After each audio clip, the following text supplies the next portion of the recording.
അത്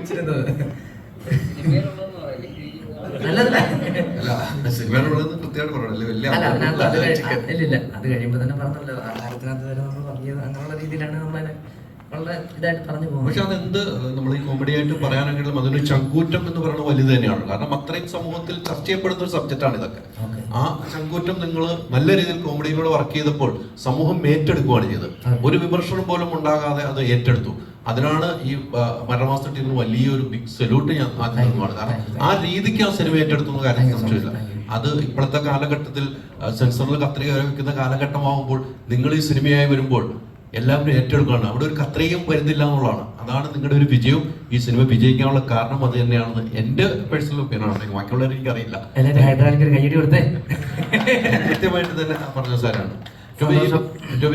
ഒരു ചിരിപ്പടം വേണമെന്ന് ഒരു നിർമ്മാതാവെന്ന നിലയിൽ ആളുകളൊന്ന് ചിരിപ്പിക്കണം. ഈ സബ്ജക്ട് കേട്ടപ്പോൾ കുറെ ചിരിച്ചിട്ടുണ്ടാവും. ചിരിപ്പടം ഒരു പ്രൊഡക്ഷനിലേക്ക് ഇറങ്ങുമ്പോൾ ആൾക്കാരെ ഒന്ന് വേദനിപ്പിക്കാൻ നല്ല രീതിക്ക് എൻജോയ് ചെയ്ത് ആ തിയേറ്ററിൽ പോയിരുന്നവരെ ചിരിയെ കാണാനുള്ളൊരു ആകാംക്ഷ ഉണ്ടായിരുന്നു ഈ സിനിമ പ്രൊഡ്യൂസ് ചെയ്യുന്ന സമയത്ത്. അങ്ങനെ ഭയങ്കരമായിട്ട് പ്ലാൻ ചെയ്തിട്ട് ആൾക്കാരെ ചിരിപ്പിച്ചേക്കാം എന്ന് വിചാരിച്ചിട്ട് അങ്ങനത്തെ ഒരു സ്ക്രിപ്റ്റ് നോക്കി അങ്ങനെയൊന്നും ഉണ്ടായതല്ല. അതുപോലെ ശിവൻ ഞാൻ മിന്നൽ മുരളി ചെയ്യുന്ന സമയത്ത് ഞങ്ങൾ തമ്മിൽ നല്ല അടുപ്പമുണ്ട്. അപ്പോൾ അങ്ങോട്ടും ഇങ്ങോട്ടും ഈ പറയുന്ന തമാശകൾ മനസ്സിലാവുമ്പോൾ എളുപ്പമാണ്. നമുക്ക് എപ്പോഴും ഉള്ളൊരു കാര്യം എന്താണെന്ന് വെച്ചാൽ നമുക്ക് ഒരാളോട് ഒരു തമാശ പറഞ്ഞിട്ട് അത് എക്സ്പ്ലെയിൻ ചെയ്യേണ്ടി വരിക എന്ന് പറയുന്നതാണ് ഏറ്റവും വലിയ ഗതികേട് എന്ന് പറയുന്നത്. പക്ഷെ ഞങ്ങൾ ഒരുമിച്ചിരുന്ന് സംസാരിക്കുമ്പോൾ അങ്ങോട്ടും ഇങ്ങോട്ടും പറയുന്ന തമാശകൾ രണ്ടാമതൊരു വട്ടം പറയുകയോ എക്സ്പ്ലെയിൻ ചെയ്യേണ്ടി വരാറില്ല.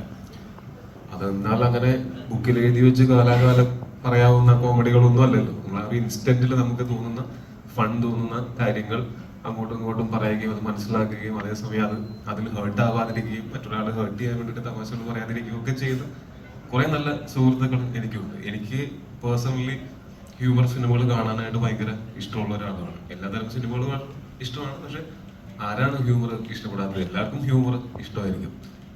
പിന്നെ അങ്ങനെ ഒരു പ്രത്യേകിച്ച് ആൾക്കാരെ ചിരിപ്പിച്ചേക്കാം അല്ലെങ്കിൽ കരയിപ്പിച്ചേക്കാം എന്ന് വിചാരിച്ചിട്ടല്ല ഒരു സിനിമയും നമ്മൾ പ്ലാൻ ചെയ്യുന്നത്. ഈ സിനിമ ചെയ്യുന്ന സമയത്ത് ഇതിന്റെ ഈ ഒരു സിനിമ ഇങ്ങനത്തെ ഒരു ഡാർക്ക് ഹ്യൂമർ എന്നൊക്കെ പറയുന്ന അങ്ങനത്തെ ഒരു ജോൺറയിൽ നമ്മളൊരു സിനിമ ചിന്തിക്കുന്ന സമയത്ത് അതിനോട് മാക്സിമം നീതി പുലർത്തണം എന്നുണ്ടായിരുന്നു. അതിന് പറ്റിയ ആൾക്കാർ തന്നെയാണ് ഈ സിനിമയിൽ വർക്ക് ചെയ്തിട്ടുള്ള എല്ലാവരും. ഇപ്പോൾ നേരത്തെ പറഞ്ഞ പോലെ നമ്മളെ പ്രൊഡക്ഷന്റെ ഫ്ലാറ്റിൽ എല്ലാവരും കൂടെ ഇപ്പോഴും ഇരിക്കുന്നുണ്ടെങ്കിൽ അങ്ങോട്ടും ഇങ്ങോട്ടും പറയുന്ന തമാശകൾ മനസ്സിലാവുന്നതുകൊണ്ടാണ്. അപ്പോൾ അത് ഈ സിനിമയ്ക്ക് എന്താ പറയാ, അങ്ങനെ ഭയങ്കരമായിട്ട് നമ്മൾ അവകാശവാദങ്ങളോ അങ്ങനെ ഒന്നും പറയാനില്ല. ചിരി വരുത്താം എന്നുള്ളത് മാത്രമേ നമ്മൾ മുമ്പും ചിന്തിച്ചിട്ടുണ്ടായിരുന്നുള്ളൂ. ഇപ്പൊ അതിൽ സക്സീഡ് ആവുന്ന സമയത്ത് ഞങ്ങളെല്ലാവരും ഭയങ്കര ഹാപ്പിയാണ്. നമ്മൾ ആഗ്രഹിച്ച പോലെ തന്നെ തിയേറ്ററുകളിൽ പറഞ്ഞ ചിരി നമുക്ക് കൃത്യമായിട്ട് അറിയാം. മറ്റ് ഏതൊരു ഇമോഷനും ആണെങ്കിൽ നമുക്ക് പിന്നീട് ആൾക്കാർ അഭിപ്രായം പറയുമ്പോഴേ നമുക്കത് മനസ്സിലാക്കാൻ പറ്റുള്ളൂ. പക്ഷെ ചിരി എന്ന് പറയുന്നത് നമുക്ക് പെട്ടെന്ന് നമുക്ക് തിയേറ്ററിൽ ഇരുന്നിട്ട് ഇൻസ്റ്റന്റ്ലി നമുക്ക് അതിന്റെ റിവാർഡ് കിട്ടുന്ന പോലെയാണ്. അത് വലിയ സന്തോഷമുള്ള കാര്യമാണ്. കഥ കേട്ട് കഴിഞ്ഞപ്പോൾ ഒരു വിഷയം അവിടെ ചോദിച്ച സ്ക്രിപ്റ്റ് തന്നെ, ആ സ്ക്രിപ്റ്റുമായിട്ട് ബന്ധപ്പെട്ട് തന്നെ ഈ വിഷയങ്ങൾ കൈകാര്യം ചെയ്യുമ്പോൾ നിർമ്മാതാവെന്ന നിലയിൽ ഭയപ്പാടുണ്ടായിരുന്നു. അത് തമാശയൊക്കെ ആയിട്ട് നിങ്ങൾ പറയായിരുന്നു സീരിയൽ കില്ലേഴ്സിന്റെ ഈ സിനിമയിൽ കുറെ കളിയാക്കുന്നുണ്ട്. നാളെ സീരിയൽ കില്ലർമാരെല്ലാം കൂടെ പ്രൊട്ടസ്റ്റ് ചെയ്ത് വരുമോ എന്നുള്ളതൊക്കെ അങ്ങനെയൊക്കെ ഞങ്ങൾ തമാശയായിട്ട് അങ്ങോട്ടും ഇങ്ങോട്ടും പറഞ്ഞിട്ടുണ്ടെന്നല്ലാതെ ഒരു തമാശയിലും ഒഫൻഡഡ് ആവേണ്ട കാര്യം ഇല്ലെന്നാണ് എനിക്ക് തോന്നുന്നത്. അത് നമ്മളെല്ലാത്തിലും ഭയങ്കര സെൻസിറ്റീവ് ആയി കഴിഞ്ഞാൽ തമാശകൾ പറയാൻ പറ്റില്ല. എനിക്ക് തോന്നുന്നു അത്രയും സെൻസിറ്റീവ് ആവാതെ ഇതങ്ങനെ ആരെയും വിഷമിപ്പിക്കാനോ ഉപദ്രവിക്കാനോ വേണ്ടി അല്ലാതെ അങ്ങനത്തെ ഒരു ഇന്റൻഷൻ ഇല്ലാതെ പറയുന്ന തമാശകളെ അങ്ങനത്തെ ഒരു രീതിയിൽ ഇന്റർപ്രറ്റ് ചെയ്യുന്നത് അതിലൂടെ ചെയ്യുന്ന ഭയങ്കരമായിട്ടുള്ള ഒരു ക്രൂരതയാണ്. നമുക്ക് തമാശകൾ പറയാനുള്ള ആ ഒരു സ്വാതന്ത്ര്യം, അത് അങ്ങനത്തെ ആക്ഷേപഹാസ്യത്തിലൂടെ നമുക്ക് പല കാര്യങ്ങളും ആൾക്കാരെ ചിന്തിപ്പിക്കാനും ചിരിപ്പിക്കുന്നതിനോടൊപ്പം തന്നെ ചിന്തിപ്പിക്കാനും ഒക്കെ പറ്റുന്നതാണ്. അത് ഞങ്ങളുടെ ഒരു തരത്തിലുള്ള ഞങ്ങളുടെ ഈ സൊസൈറ്റിക്ക് വേണ്ടി നമുക്ക് ചെയ്യാവുന്നത് ആരെയും ഹേർട്ട് ചെയ്യാതെ ചിരിപ്പിച്ചുകൊണ്ട് ചില കാര്യങ്ങൾ ഓർമ്മിപ്പിക്കാം എന്നുള്ളതാണ്. അതിന് നമുക്ക് ഇങ്ങനെ ഒരു ബാക്ക്ലാഷസ് ഉണ്ടാവുമെന്നൊന്നും നമ്മളങ്ങനെ ചിന്തിച്ചിട്ടുമില്ല. അങ്ങനെ ഒന്നും ഇതുവരെ ഉണ്ടായിട്ടുമില്ല. അപ്പോൾ ഉണ്ടാവില്ലെന്ന് പ്രതീക്ഷിക്കുന്നു. ബഡ്ജറ്റ് കുറച്ച് കൂടി പോയെന്ന് പറയുന്നത്. അപ്പോൾ ബേസിൽ നമ്മൾ ഉറ്റ സുഹൃത്താണ് മധുവിന്റെ കോമ്പോ എന്ന് പറഞ്ഞാൽ പ്രേക്ഷകർ എപ്പോഴും സോഷ്യൽ മീഡിയയിൽ ആഘോഷിക്കുന്നതാണ്. എപ്പോഴെങ്കിലും ചോദിച്ചിരുന്നോ റെമ്യൂണറേഷൻ കുറച്ച് ചവിട്ടി പിടിച്ചുകൂടെ? ഞാൻ വളരെ കൃത്യമായിട്ട് ഇതിന്റെ പ്രൊഡക്ഷനിൽ ഞാൻ അങ്ങനെ ഭയങ്കരമായിട്ട് ഇടപെട്ടിട്ടില്ലെങ്കിലും ഞാൻ കൃത്യമായിട്ട് പറഞ്ഞിട്ടുണ്ടായിരുന്നത് ആരോടും അങ്ങനെ നിർബന്ധിച്ച് ശമ്പളം കുറപ്പിക്കരുത് എന്നുള്ളതാണ്.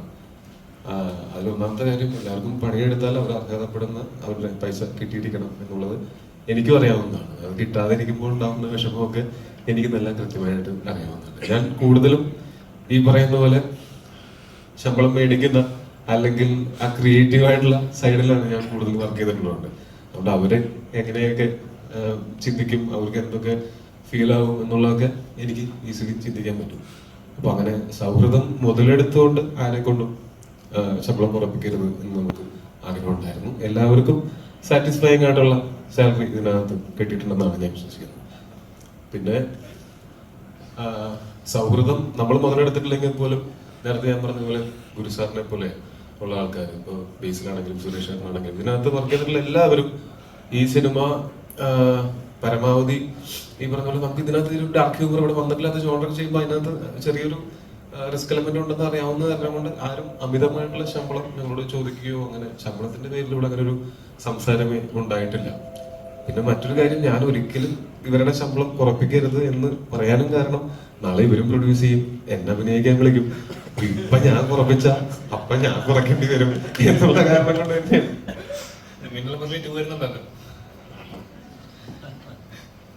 ഞാൻ ആലോചിച്ചിട്ടിരുന്നത് 25 ദിവസം എന്ന് പറഞ്ഞ് ഷൂട്ട് ചെയ്തിട്ട് 75 ദിവസം ഷൂട്ട് ചെയ്തു. ശമ്പളം കൂടുതലും തന്നില്ല, 25 ദിവസത്തെ ശമ്പളേ തന്നു.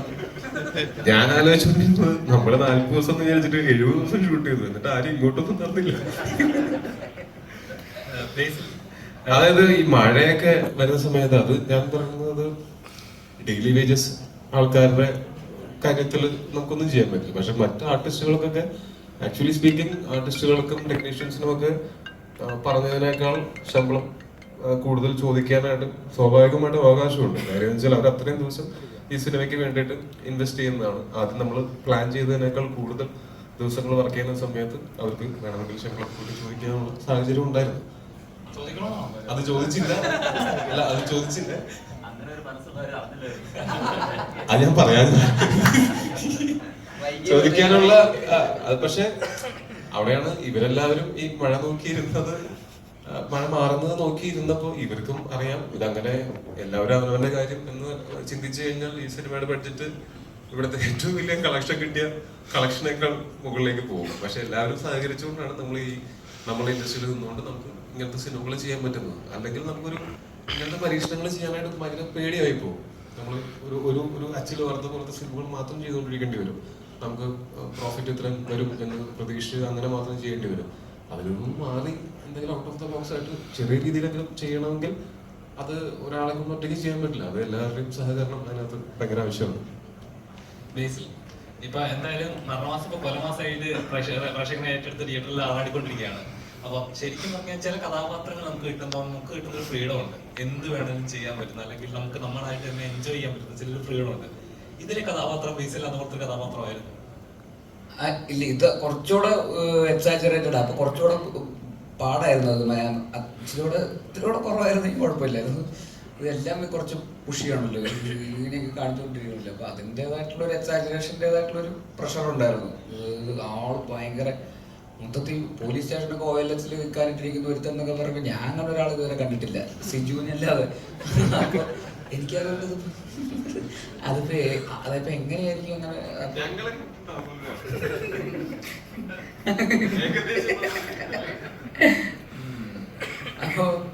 അപ്പൊ അതുകൊണ്ടാണ്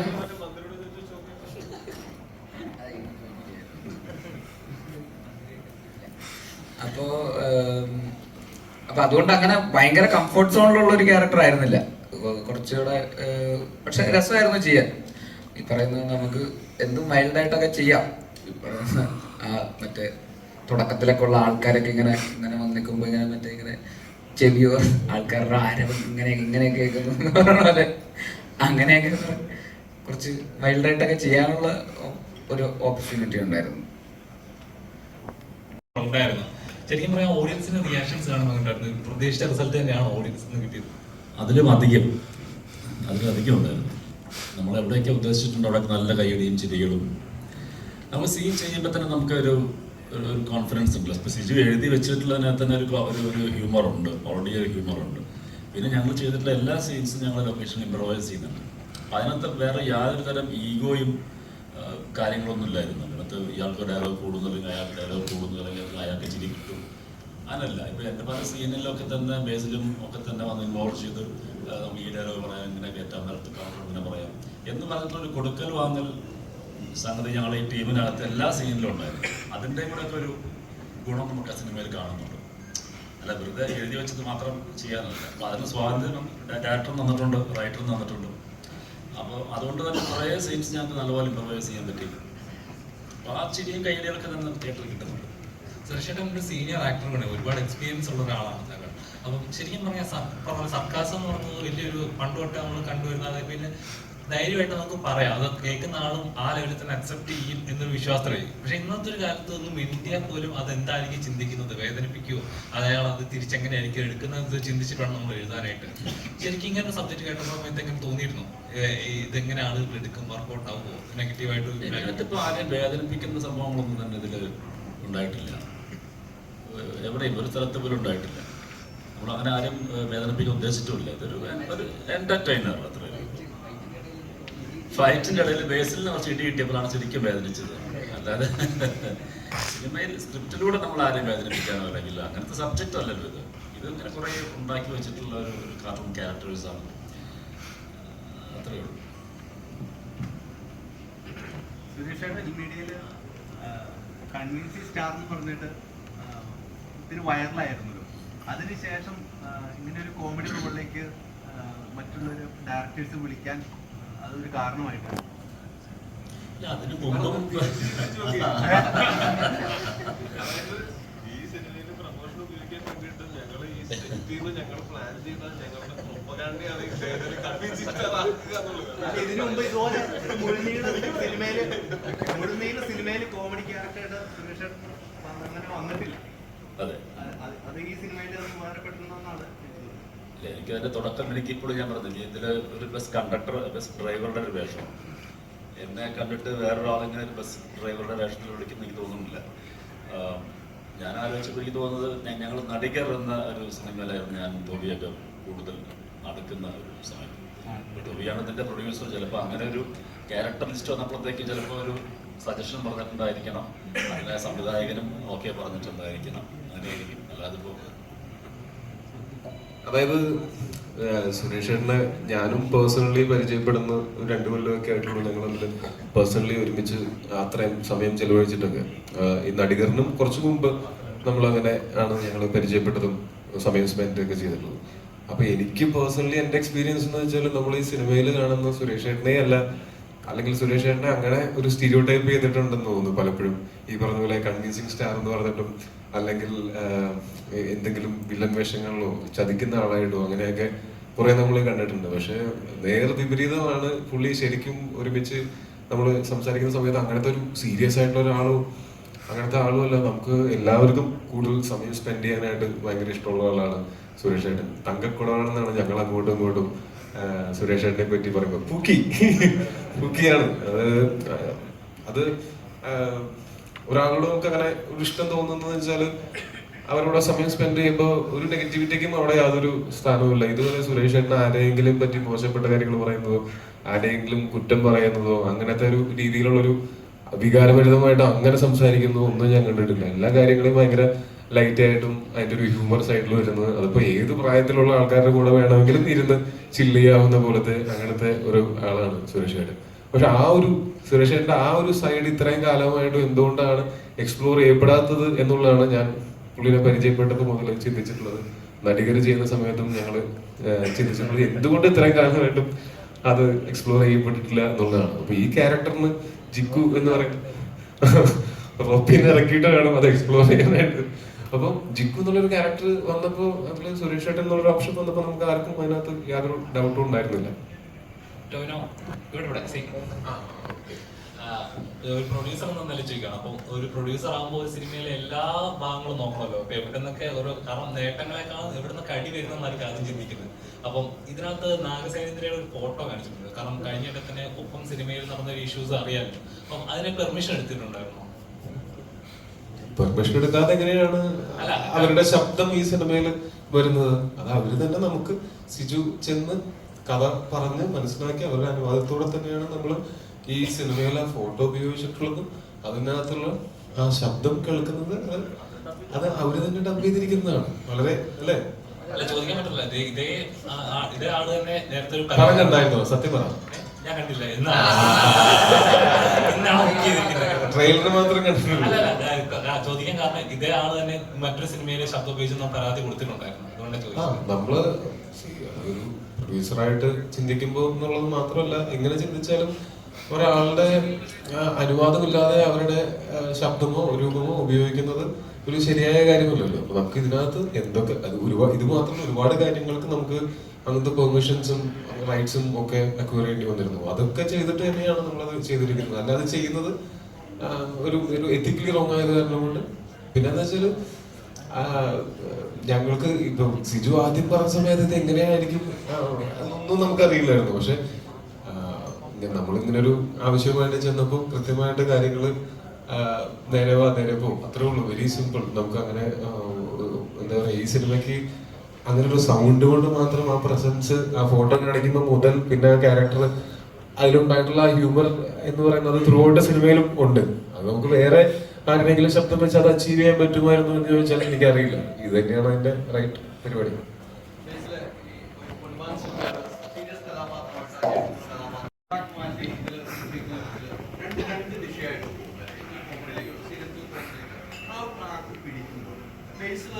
എങ്ങനെയാണ് സന്തോഷവാനാണ്? നല്ല സീരിയസ് ആയിട്ട് കയ്യടി കിട്ടിക്കൊണ്ടിരിക്കും, വളരെ വീണ്ടും കോമഡി ട്രാക്കിലേക്ക് വരും. അതിന്റെ ഒരു തയ്യാറെടുപ്പും കാര്യങ്ങളൊക്കെ അതെങ്ങനെയാണ് ബേസിൽ?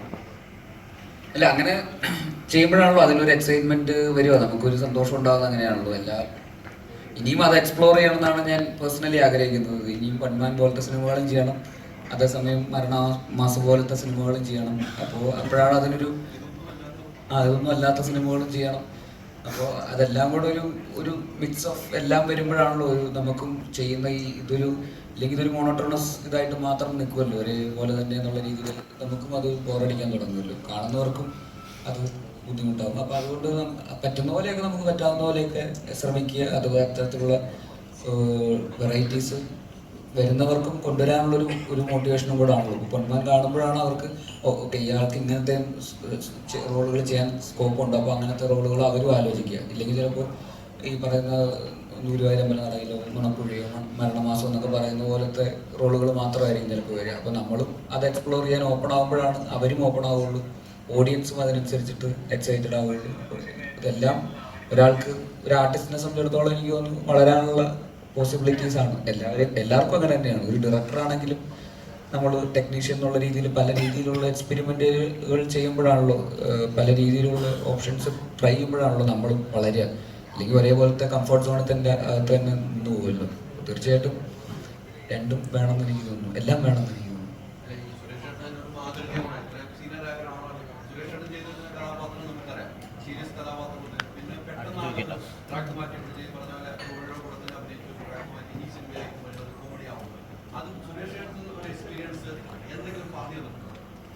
സുരേഷ് ഏട്ടൻ പറഞ്ഞു കേട്ടിടത്തോളം സുരേഷ് ഏട്ടന് കിട്ടിയില്ല ഇതുവരെ. ഇപ്പോഴാണ് അതിനുള്ള ഒരു അവസരം കിട്ടുന്നത് സുരേഷ് ഏട്ടൻ. അല്ലെങ്കിൽ സുരേഷ് ഏട്ടൻ ആ ഒരു ലൂപ്പിൽ പെട്ടുപോയ ഒരാളാണ് ബേസിക്കലി. അതേപോലത്തെ റോളുകൾ ടൈപ്പ് കാസ്റ്റ് ചെയ്യപ്പെടുക, ഇങ്ങനൊരു കുറച്ച് കഥയൊക്കെ പറയുന്നുണ്ട്, അത് നിങ്ങൾ വേണമെങ്കിൽ പറഞ്ഞു. അപ്പോൾ ഇങ്ങനത്തെ ഒരു സീനുണ്ട്, അപ്പോൾ അതിനൊരാളെ വിളിക്കണം, അതിനൊരു എക്സ്പേർട്ടായിട്ടുള്ള ഉത്തരവാദിത്തത്തോടെ ചെയ്തു കൊടുക്കപ്പെടുന്ന ഒരാൾ വേണം എന്ന് അവർക്ക് തോന്നിക്കഴിഞ്ഞാൽ അപ്പം തന്നെ സുരേഷ് ഏട്ടനെ വിളിക്കും. കോട്ടൊക്കെ ഇടിപ്പിച്ച് വന്ന് പറ്റിക്കുക, ഒരു ചതി, ചെറിയൊരു ചതി.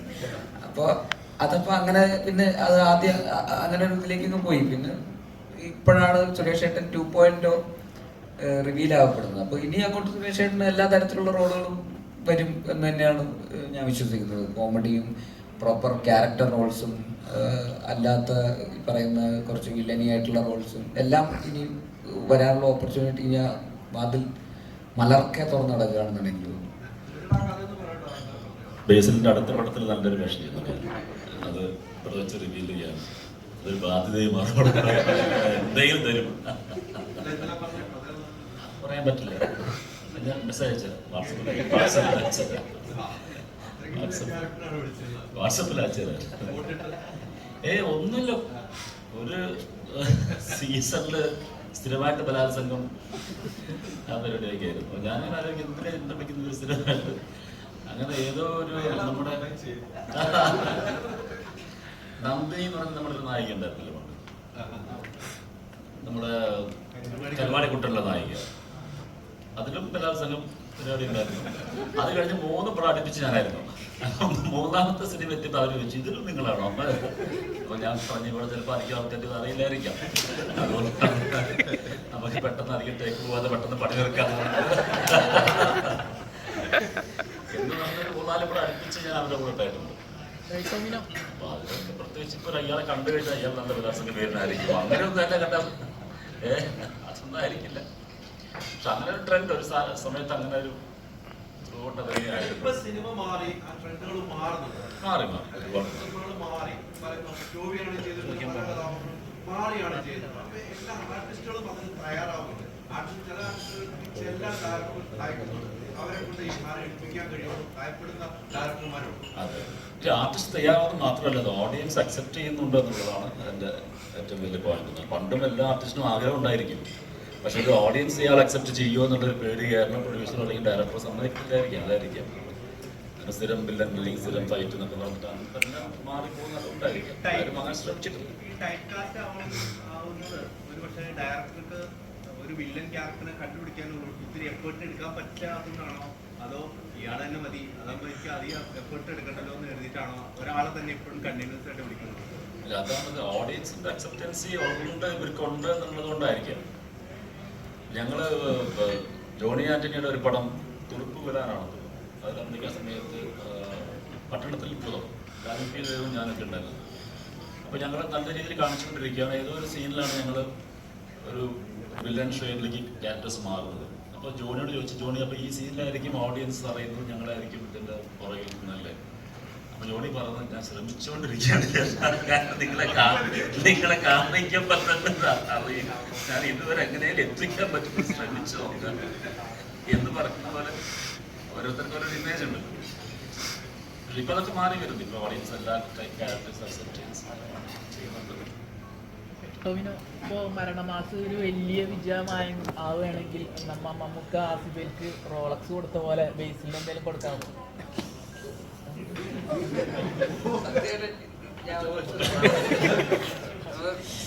ഒരു പഴം എടുത്തോ, ഒരു പഴം എടുത്തോ ഫ്രീ. ഞാനങ്ങനെ സ്റ്റേജിൽ വെച്ച് പബ്ലിക്കായിട്ട് അല്ലെങ്കിലും ഇവനെ ഞാൻ പലപ്പോഴായിട്ട് ഗിഫ്റ്റുകൾ കൊടുക്കാറുണ്ട്.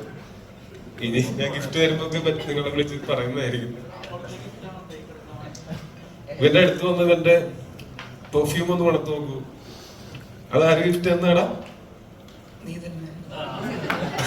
അതായത് ഞാൻ ഇവന്റെ അടുത്ത് ഞാൻ വെറുതെ തന്നെ പറഞ്ഞത്, ഈ ഗൾഫിലൊക്കെ ഉള്ള നമ്മുടെ സുഹൃത്തുക്കളുണ്ടെങ്കിൽ അവർ വരുമ്പോൾ ഞാൻ ചോദിക്കും നമ്മുടെ പെർഫ്യൂമിനൊക്കെ എന്താ വില എന്ന് ചോദിച്ചു കഴിഞ്ഞാൽ അവർ നമുക്കൊരു പെർഫ്യൂമൊക്കെ മേടിച്ചോണ്ട് വരും എന്ന് ഞാൻ ഇവന്റെ അടുത്ത് പറഞ്ഞു. ഇന്നത്തെ ആഴ്ച ഞാൻ ദുബായിക്ക് ഏതോ പടത്തിന്റെ ARMന്റെ പ്രൊമോഷന് പോകാൻ സമയത്ത് ഇവൻ അവിടെ പെർഫ്യൂമിനൊക്കെ എന്തായിരിക്കും വില മേടിച്ചു കൊടുത്തതാണത്. ഞാനാണ് ഇവന്റെ സാമ്പത്തിക ഉപദേഷ്ടാവ്. അത് എനിക്ക് തന്നെ പിന്നീട് പലപ്പോഴും പണിയായിട്ട് തിരിച്ചടിയായിട്ട് വന്നിട്ടുണ്ട്. ഈ പടത്തിൽ ഉൾപ്പെടെ എനിക്ക് തിരിച്ചടിയായിട്ട് വന്നിട്ടുണ്ട്. ടോവിനോ ഇപ്പോ സിനിമകളെല്ലാം സോറി പ്രദർശിപ്പിക്കുന്നത്, പക്ഷെ UAE-ലും സൗദിയിലും ഇത് പ്രദർശിപ്പിക്കുന്നില്ലായിരുന്നു. അതിന്റെ UAE-ലുണ്ട്, കുവൈറ്റിൽ ഇത് വാർത്ത വന്നാലും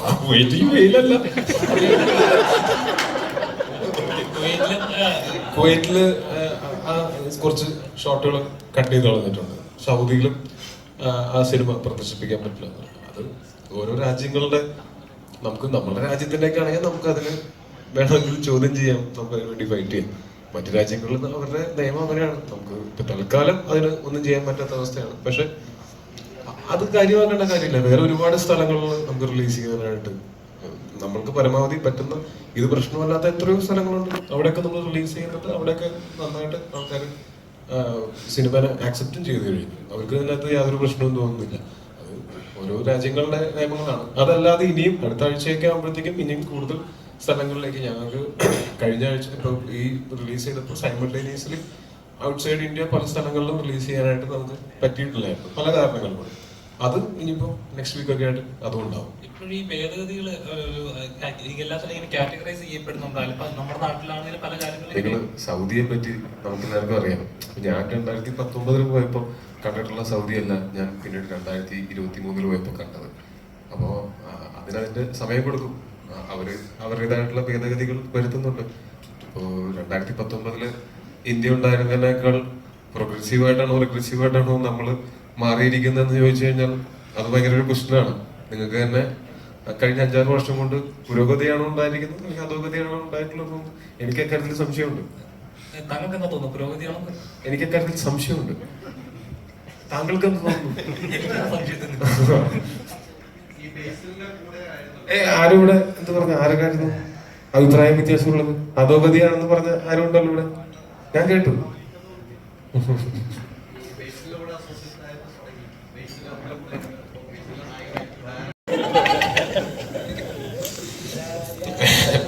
അത് വളരെ സീരിയസ് നോട്ട് ഞങ്ങൾ തമ്മിൽ ഇതിനെ പറ്റി സംസാരിച്ചിട്ടുണ്ടായിരുന്നു. അപ്പൊ ഞാൻ പറയാതെ തന്നെ ഇവനും അറിയുന്നുണ്ട്. ഒരുപക്ഷെ ഞാൻ ബേസിൽ എന്ന് പറയുന്ന സംവിധായകനെ മിസ് ചെയ്യുന്നതിനേക്കാൾ കൂടുതൽ ബേസിൽ എന്ന് പറയുന്ന സംവിധായകനെ മിസ് ചെയ്യുന്നുണ്ട്. അതെനിക്കും നല്ല കൃത്യമായിട്ട് അറിയാം. പക്ഷെ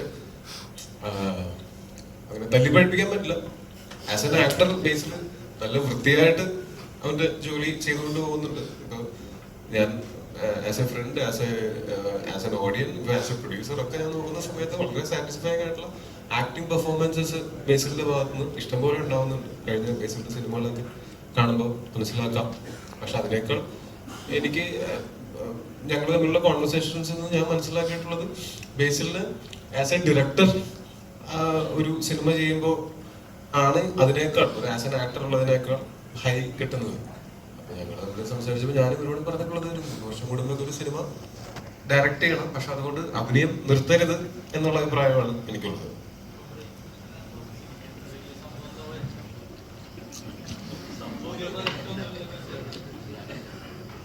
ഇല്ല, അത് എഴുത്ത് നടക്കുന്നു. കുറച്ച് 1-2 പെട്ടെന്ന് അതിന് തീരുമാനമാവുമെന്ന് പ്രതീക്ഷിക്കുന്നു. പെട്ടെന്ന്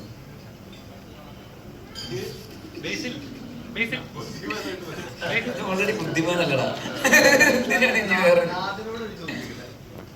സൗദി ആ രാജ്യങ്ങളില് സ്വന്തം അഭിനയിച്ച സീൻ കട്ടായി പോയി എന്ന് പറയുമ്പോൾ എന്താണ് തോന്നിയത്?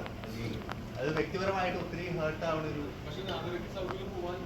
ഞാൻ UAE-ലൊക്കെ സഞ്ചരിക്കുന്ന പോകുന്നതിന് പ്രശ്നമില്ല. പോകുന്നതല്ല, ഐ മീൻ സിനിമയിലൊരു പക്ഷെ അത് വിഷമമുണ്ട്. എല്ലാവർക്കും ഉള്ളതുപോലെ തന്നെ എനിക്കും വിഷമമുണ്ടായി. പ്രത്യേകിച്ച് സിനിമ സീൻ കട്ട് ചെയ്താലും എങ്കിലും ടെലികാസ്റ്റ് റിലീസ് ചെയ്യപ്പെടണമായിരുന്നു എന്നുള്ള കാര്യം. സ്വാഭാവികമായിട്ടും ടോയ്ലറ്റ് പറഞ്ഞതുപോലെ നമ്മൾ കുറച്ച് വർഷം കൂടെ കഴിഞ്ഞാൽ ഇത് മാറി ചിന്തിക്കുന്ന ഒരു അവസ്ഥയിലേക്ക് എത്തും. കാരണം വളരെ കുറച്ച് വർഷമായിട്ടുള്ള അവിടെ സ്ത്രീകൾക്ക് ഡ്രൈവിംഗ് ലൈസൻസ് കൊടുത്തു തുടങ്ങിയിട്ടുള്ളത്. അപ്പം അതിൻ്റെ ഒരു പുരോഗതി അല്ലെങ്കിൽ ഒരു മാറ്റമൊക്കെ സംഭവിക്കുന്ന പ്രതീക്ഷയുണ്ട്. എനിക്ക് തോന്നുന്നു മറ്റെല്ലാ സ്ഥലത്തും വലിയ പ്രശ്നമൊന്നും ഇല്ലാതെ തന്നെ കടന്നു പോകുന്നുണ്ട് നമ്മൾ. ബേസിൽ ഇപ്പൊ ഫാൻ മൂവീസിന്റെ കാലമാണല്ലോ. അപ്പം ബേസിലിന്റെ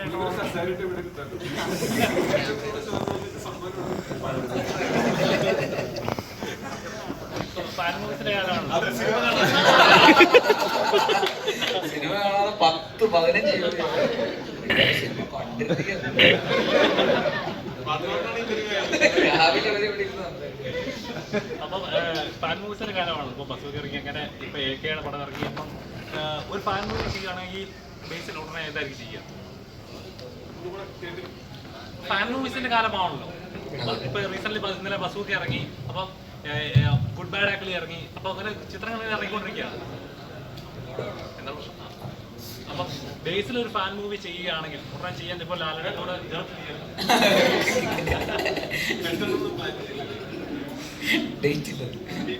എനിക്കുമില്ല. ലാലേട്ടനോട് ഒരു പ്രോജക്ട് ഉടനെ സ്റ്റാർട്ട് ചെയ്യുന്നൊക്കെ പറഞ്ഞിട്ടുണ്ട്. അതാണോ? ഇല്ല, ഒന്നും അങ്ങനെ അത് ഏതായിരിക്കും എന്നുള്ളത് ഞാൻ അനൗൺസ് ചെയ്യുമ്പോഴായിരിക്കും കുറച്ചുകൂടെ നല്ലതെന്ന് തോന്നി. ഇവിടെ നമ്മൾ സംസാരിക്കുന്നതിനേക്കാളും. പിന്നെ അങ്ങനെ ഒരു സിനിമ ചെയ്യുകയാണെങ്കിൽ തന്നെ അതിനൊരു അതിൻ്റെതായിട്ടുള്ള കഥയും കറക്റ്റായിട്ടുള്ള ആ രീതിയിലുള്ള ഒരു എലിവേഷനൊക്കെ ഉള്ള ഒരു സിനിമ തന്നെ ചെയ്യുമ്പോഴേ അതിനനുസരിച്ച് അത് ജസ്റ്റിഫൈഡ് ആവുള്ളൂ. അല്ലെങ്കിൽ ഒരു നെയിം സേക്ക് അങ്ങനെ ഒരു സിനിമ ചെയ്യുന്നൊരു അർത്ഥമില്ല. അപ്പോൾ ഞാൻ അത്രയും റെഡി ആകുമ്പോൾ മാത്രമേ അങ്ങനെ ഒരു സിനിമ സംഭവിക്കുകയുള്ളൂ. സംഭവിക്കുമ്പോൾ ഞാനത് എന്തായാലും അറിയിക്കില്ല. അത് ഇതുവരെ ചെയ്തിട്ടില്ലാത്ത ഒരു നടനെ വെച്ചിട്ടായിരിക്കും എന്തായാലും, ഒരു സംശയമില്ല.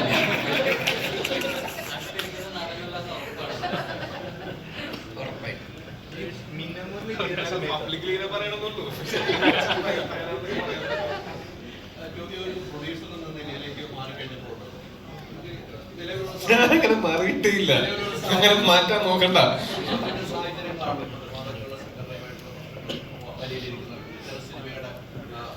ഞങ്ങളുടെ സംഘടനയുമായിട്ട് ആർക്കാണ് പ്രശ്നം? ഞങ്ങൾ നിർമ്മാതാക്കളുടെ സംഘടനയുമായിട്ട് ആർക്കാണ് പ്രശ്നം? ചില വിവരങ്ങൾ പുറത്തു വിടുന്നപ്പോൾ ഈ സിനിമയിൽ ഇറങ്ങിയിരിക്കുകയാണ്, ഇന്നലെ ഇറങ്ങിയിരിക്കുകയാണ്. ഇനി ഒരു മാസം കഴിയുമ്പോൾ അവർ ഇതിന്റെ എമൗണ്ട് പുറത്തു വിടുന്നു. ആരെങ്കിലും കള്ളക്കണക്ക് നടത്തണമെന്ന് എനിക്ക് അങ്ങനെ അറിയാൻ പറ്റും. അങ്ങനത്തെ സംഭവങ്ങളൊക്കെ നടക്കുന്നുണ്ട്. ഒരു ആക്ടറാണ്, ഇപ്പോൾ നിർമ്മാതാവായിട്ടുണ്ട്.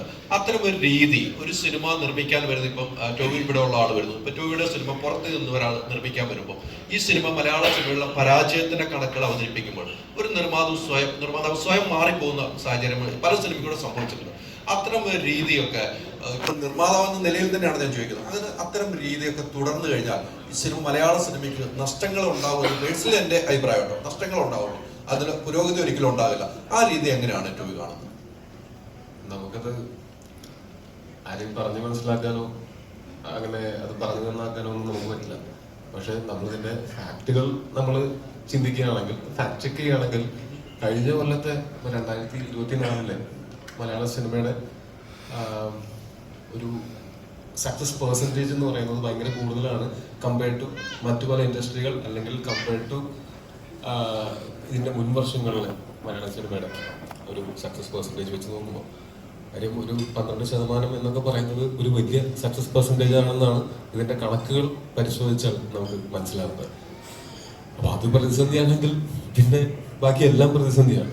മലയാള സിനിമയ്ക്ക് പ്രതിസന്ധികൾ, പലതരത്തിലുള്ള പ്രതിസന്ധികൾ ഉണ്ടായിക്കൊണ്ടിരിക്കും. അതിനെയൊക്കെ അതിജീവിച്ചിട്ട് ഇത്രയും വർഷം നിലനിന്ന നമ്മളുടെ സിനിമാ വ്യവസായം ഇനിയും നിലനിൽക്കും. പ്രതിസന്ധികൾ ഉണ്ടാകുമ്പോൾ പരസ്പരം ചെളി വാരി എറിയുന്നതിനേക്കാൾ ഞാൻ മനസ്സിലാക്കുന്നത് കൂട്ടായിട്ടുള്ള സഹകരണങ്ങളിലൂടെയാണ് നമുക്ക് നമ്മുടെ എന്നും മലയാള സിനിമ നിലനിന്നിട്ടുള്ളത്. അങ്ങനെ ഒരു സഹകരണ അടിസ്ഥാനത്തിലാണ് അങ്ങോട്ടും ഇങ്ങോട്ടും. അത് തന്നെ തുടർന്ന് പോവുകയും നമ്മളെല്ലാം ഈ ഇൻഡസ്ട്രി അങ്ങനെ അന്യം നിന്ന് പോവുകയൊന്നുമില്ല. അങ്ങനെ കൂട്ടിയിടാനും പറ്റില്ല. ഇപ്പം ഞാൻ ഉൾപ്പെടെ, ഇവിടെ ഇരിക്കുന്ന എല്ലാവരും ഉൾപ്പെടെ ആരെയും സിനിമയ്ക്ക് ആവശ്യമില്ല. നമുക്കൊക്കെയാണ് സിനിമ ആവശ്യം. അപ്പോൾ നമ്മളൊക്കെ തുടർന്നും ഈ എത്രത്തോളം സഹകരിച്ച് എത്രത്തോളം ആത്മാർത്ഥമായിട്ട് വർക്ക് ചെയ്യാൻ പറ്റുമോ അതുപോലെ തന്നെയാണ് ഇനിയും തുടർന്നും വർക്ക് ചെയ്യാൻ പോകുന്നത്. ഇതിനകത്ത് ആരൊക്കെ എന്തൊക്കെ പറഞ്ഞാലും അൾട്ടിമേറ്റ് ആയിട്ട് നമുക്കൊക്കെ സിനിമയോടുള്ള സ്നേഹവും സിനിമ കണ്ടിട്ട് ആസ്വദിക്കുന്ന ആൾക്കാർക്ക് ഉണ്ടാവുന്ന ഒരു സാറ്റിസ്ഫാക്ഷനും സന്തോഷവും അത് മാത്രമാണ്. അത് ഉള്ളിടത്തോളം കാലം എന്ത് പ്രതിസന്ധിയെയും തരണം ചെയ്യാവുന്നതേ ഉള്ളൂ. ടോവി അടുത്തതായിട്ട് പ്രശാന്തിന്റെ പടത്തിൽ ജോയിൻ ചെയ്യാൻ പോകുന്ന റൂമേഴ്സ് വരുന്നുണ്ട്. അതിൽ എത്രത്തോളം സത്യമുണ്ട്?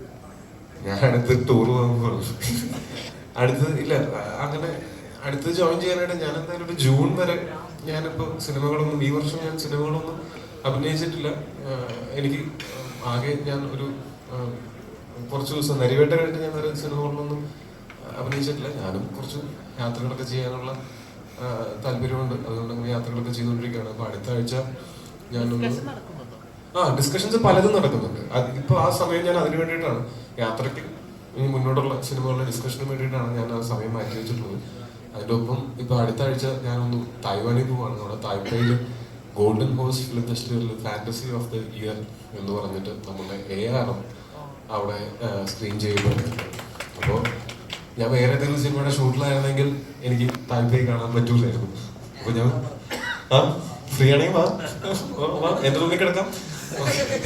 അപ്പൊ അങ്ങനെ അതിന് പോകുന്നുണ്ട്. അപ്പൊ അങ്ങനെ പിന്നെ ഫാമിലി ആയിട്ടൊക്കെ കൂടുതൽ സമയം സ്പെൻഡ് ചെയ്യാനായിട്ട്.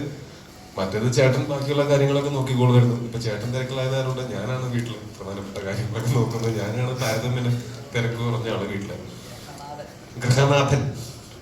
പക്ഷെ ഈ പറഞ്ഞ പോലെ ഇനി വരുന്ന സിനിമകള് ഒക്കെ എന്ന് വെച്ചാൽ അതിന്റെ സമയാസമയങ്ങളിൽ ഞാൻ അപ്ഡേറ്റുകൾ സോഷ്യൽ മീഡിയയിലൂടെയോ അല്ലെങ്കിൽ ഇതുപോലെ എപ്പോഴെങ്കിലും നമുക്കിരുന്ന് പങ്കുവെക്കാം. ഇപ്പൊ എക്സ്ക്ലൂസീവ് ചോദിക്കില്ല, അപ്പൊ പിന്നെ അത് എക്സ്ക്ലൂസീവ് ആവില്ലല്ലോ. പള്ളിച്ചട്ടമ്പിയുണ്ട്, അടുത്ത തുടങ്ങാൻ പോകുന്നത് പള്ളിച്ചട്ടമ്പിയാണ്. അല്ല, ഈ വർഷം ഇപ്പൊ ജൂൺ തൊട്ട് പള്ളിച്ചട്ടമ്പിയിൽ ഷൂട്ടിംഗ് തുടങ്ങണം.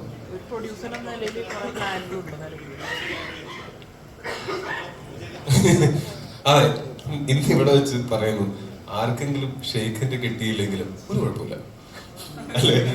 ഷെയ്ഖിന്റെ കൊടുക്കാൻ പോയിട്ട് കിട്ടിയില്ലെങ്കിലും ഒരു കുഴപ്പമില്ല. ഇന്ന് മുതൽ നമ്മൾ അതിനെ അവസാനിപ്പിക്കണം. ആ ടെൻഷനിൽ ജീവിക്കാൻ വയ്യ. ആർക്കെങ്കിലും ഷെയ്ഖിന്റെ കൊടുക്കാനോ കൊടുക്കാതിരിക്കാനോ എവിടെ പോയാലും അബദ്ധങ്ങൾ മനുഷ്യന്മാർക്ക് പറ്റുന്നതാണ്. അങ്ങനെ ഒരു അബദ്ധം എനിക്ക് പറ്റി, ഇവനെ പറ്റി, കുറെ ആൾക്കാർക്ക് പറ്റി. പക്ഷെ അങ്ങനത്തെ ഒരു പ്രഷറിലേക്ക് ആൾക്കാരെ തള്ളിവിടാതിരിക്കുക. കഴിയുമെങ്കിൽ ആ യൂണിവേഴ്സ് നിങ്ങൾ എല്ലാവരും കൂടെ ഒന്ന് അവസാനിപ്പിക്കുക. ഗോപാലേട്ടന് സ്തുതി. ഞാൻ പേരും പറഞ്ഞ എന്റെ കുറച്ച് പടങ്ങൾ പുള്ളിനെ കൊണ്ട് പ്രൊഡ്യൂസ് ചെയ്യിക്കണം. ഞാൻ എനിക്കത് ഭയങ്കര ക്ഷീണമായി പോയി. 2 പടം പ്രൊഡ്യൂസ് ചെയ്താൽ ഞാൻ ക്ഷമിക്കാം എന്നൊക്കെ വെച്ചത് പറയണം. എന്താ പേര്? അനസ് തെറ്റി വിളിച്ച ഭയങ്കര മോശമായി പോകും. ഓക്കെ, പോട്ടെ. ഞാനൊരു തമാശ ഉദ്ദേശിച്ചത് നടന്നില്ല.